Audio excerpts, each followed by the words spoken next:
నమస్తే. చక్కటి చేపల కూర, ఒక 3.5 కేజీల చేపల కూరని వండుతున్నానండి. ఇలా 1 కేజీ వరకు ఉల్లిపాయలు సన్నగా తరుపుకొని నూనె వేసి కొద్దిగా ఉప్పు పసుపు వేసి బాగా మగ్గనివ్వాలి.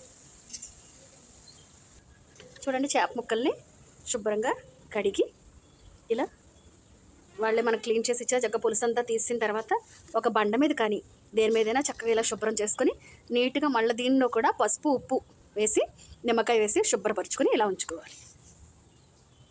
ఒక 4 టమాటాలని ఇలా క్యూరీలో చేసుకో కచ్చబచ్చ వేసి ఉల్లిపాయలు మగ్గిన తర్వాత ఇవి కూడా వేసి బాగా మగ్గనివ్వాలి. పులుసు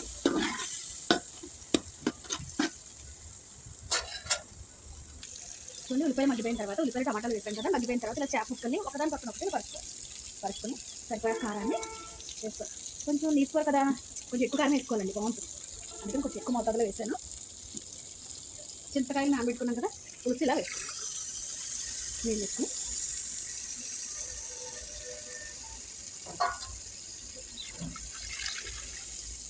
అసలు గరిటె పెట్టకూడదు.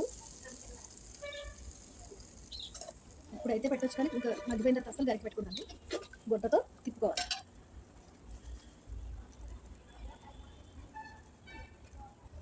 ఇలా ఉప్పు కారం అన్నీ పట్టేలాగా గుడ్డతో ఇలా తిప్పుకోవాలి. అంతేకాని గరిటె పెట్టుకోవాలి.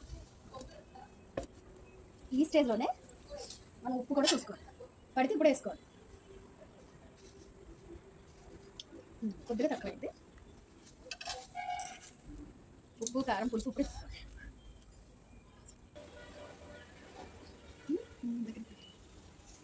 ఇది మామిడికాయల సీజన్ కదా, చింతపండు వేసాం సరిపడా, కొద్దిగా తగ్గించి.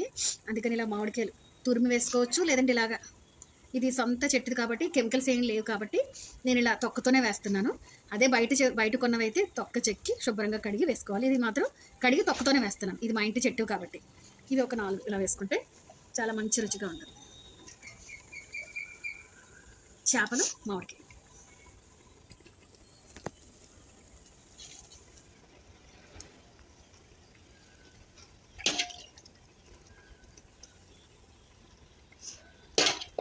మంచి రుచితో బాగుంటుంది. చేపల కూరలోకి మసాలా చూడండి, నేను ముందుగా ఏం అల్లం పేస్ట్ వేయలేదు. అందుకని కొద్దిగా అల్లం ముక్క ఒక 2 వరకు తీసుకున్నాను. వెల్లుల్లి 4 ఇలాచీలు, కొద్దిగా జీలకర్ర, గసగసాలు కొంచెం ఎక్కువ మోతాదులోనే వేసుకుంటే బాగుంటుంది. రాతి పువ్వు అంటారు, దీన్ని కూడా వేసుకుంటే కొంచెం టేస్ట్ వస్తుంది. కొద్దిగా ధనియాలు వేసుకొని ఇలా జార్లో కొంచెం మెత్తటి పేస్ట్లా చేసుకోవాలి. తీసి చూద్దాం ఎలా ఉందో.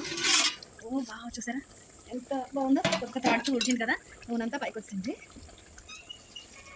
ఇప్పుడు మనం మిక్సీలో అల్లం జీలకర్ర వెల్లుల్లి గసగసాలు పేస్ట్ నూరుకున్నాం కదా, దీన్ని సరిపడా వేసుకోవాలి.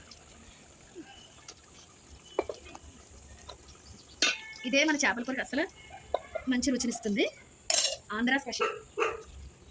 ఇది కూడా వేసుకున్న తర్వాత సేమ్ ప్రాసెస్ అండి, అసలు గరిటె పెట్టద్దు, ఇలా తిప్పుకోవాలి.